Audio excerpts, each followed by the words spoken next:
Namatay sa pananaksak ang isang dalagita sa isang simbahan sa Ormoc City sa Leyte. Posible raw na nobyo ng biktima ang nasa likod ng krimen. Makibalita tayo kay Rafi Tima. Naliligo sa sariling dugo ang isang dalagita nang makita sa isang bahay dasalan sa Barangay Kabulihan sa Ormoc City, Leyte. May 5 saksak sa tiyan, dibdib at panga ang biktimang si Crispy Magbangon, 14 anyos. Base sa investigasyon, pauwi na ang grade 10 student na biktima mula sa paaralan at dumaan siya sa bahay dasalan. Dito raw nagpapalit ng sapatos ang ilang kabataan sa lugar bago sila umuwi.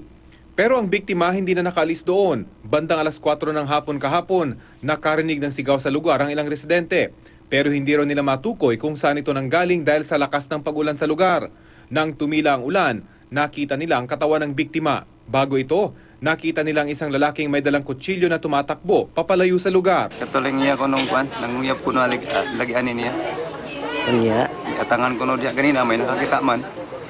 Gisundan siguro diri. Pagbalik ko nung to, duguan ako ng kutsilyo. Posible nga nobyo umano ng biktima ang pumatay sa dalagita. Ayon sa ilang residente, magulo ang relasyon ng dalawa.